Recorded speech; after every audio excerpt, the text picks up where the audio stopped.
It is my privilege and scary honor as father of the bride to be able not only to give the last toast to the happy couple before we have dinner, but also welcome you all tonight. Let me just start off right away by letting you know that this is going to be hurtful. Not to you. You guys are all good. It's going to be ugly for me.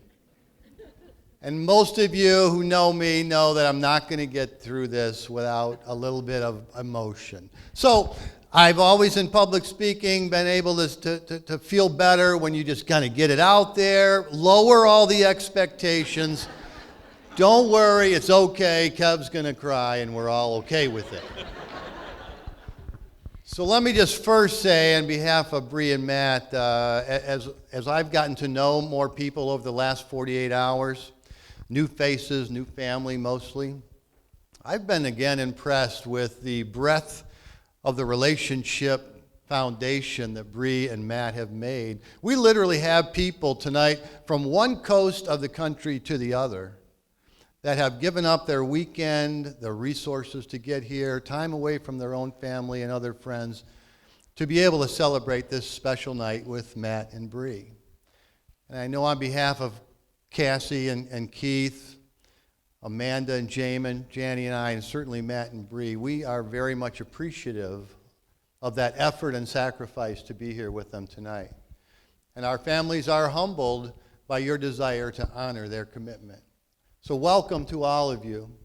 There's a favorite African proverb of mine that I've loved for years. It takes a village to raise a child.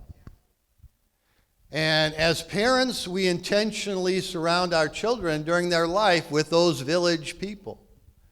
And we put them in situations where people can mentor them, can love on them, and encourage them to be able to establish relationships that will help them to grow. And as I look around this room, there are 200 village members that have been doing that for Matt and Bree their entire life. So thank you for being here on their behalf.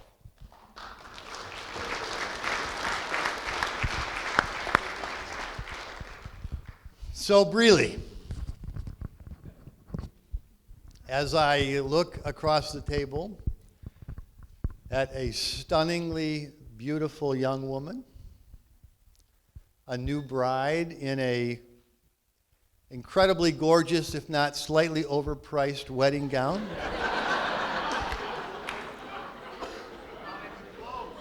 Thank you for your pain, yes. I look back and I can't help but reflect on the 25 years that we've spent together, most of which I was the man in your life. And tonight you are moving on to a new era, as you should, and it's a good thing. Your mom and I prepared you for this, but I just can't help reflect on the times that we've had together.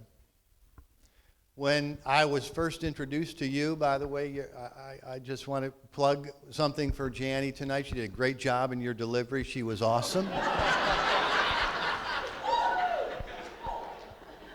But I remember the day that they brought you to me. You were wrapped up so tightly in a little hospital blanket, had the little hat on, little wrinkly face that I was able to look down at, and I went through in my mind all the dreams of the adventures that we would have together.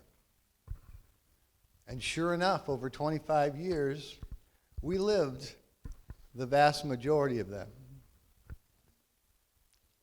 I can honestly say that I saw life more fully through your eyes, your energy, your enthusiasm, your bubbly spirit, the way that you pour into people and attract all the good things in life.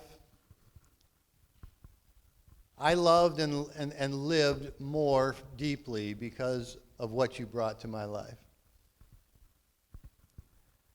And I am so grateful that God gave me that Bree time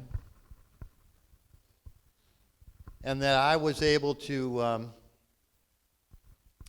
share that with you and be a better person as a result of it. When I look back at that first time I met you, I realized that I had no idea what was in front of me, and I did not know how to dream big enough for the types of things that you would bring into my life. I am grateful to have been your dad. I am proud of the woman that you've become.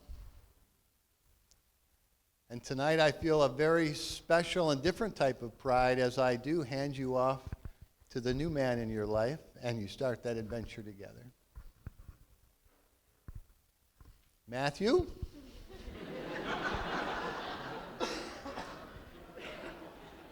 6 months before I met Bree, Janny and I started praying for you.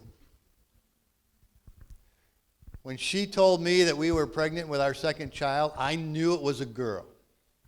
Just like I knew our first child was going to be a boy. And it was at that time that filled our mind.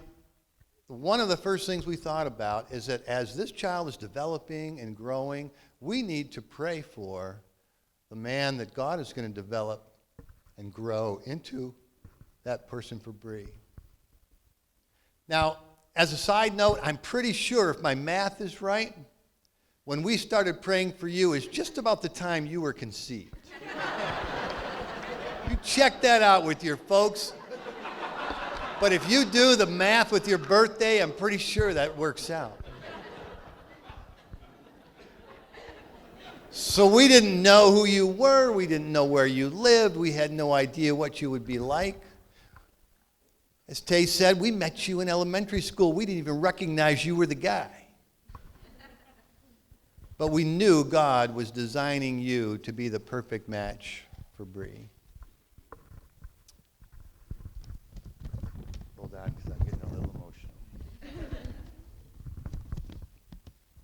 Yes. As all of us have been watching you and Bree over the past 2.5 years, if you were dating and then got engaged and now preparing for marriage, the feedback I get from all of our friends and family that have gotten to know you and watch you develop as a couple is that without question, you were meant for Bree and God made Bree specifically for you. Now, don't get me wrong, you are not getting the perfect wife. I am not handing off the perfect daughter. I don't know how much you remember of the day you got engaged, but after the hoopla of the engagement and the pictures and all the excitement in the morning, we toured Paris together in the afternoon. It came over me that day that I had an urge that I needed to go and apologize to Matt.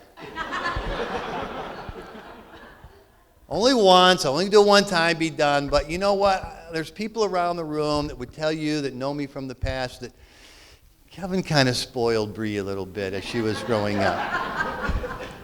As a result, you're inheriting a woman that has just a few rough edges that need to be smoothed out.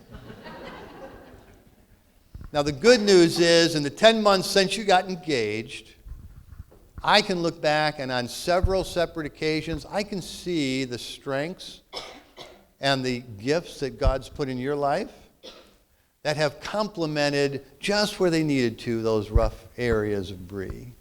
And you've kept her out of trouble like I used to try to do, where she could have used those rough edges and caused a problem or two. You stepped in, smoothed them out, and life went forward. You protected her, which is exactly what I would have hoped for.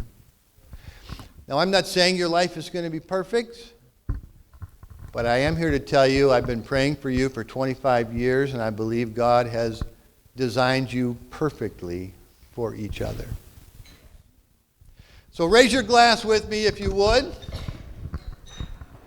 Matt and Bree tonight have joined hands and heart. We, as their village, look back and recognize all the moments that have brought them to this point. We relish in the sparkle in their eye that we saw as children. And tonight we see something just a little different.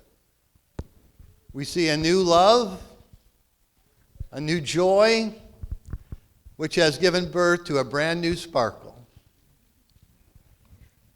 May God bless you and may His grace shine upon you forever. To Matt and Bree.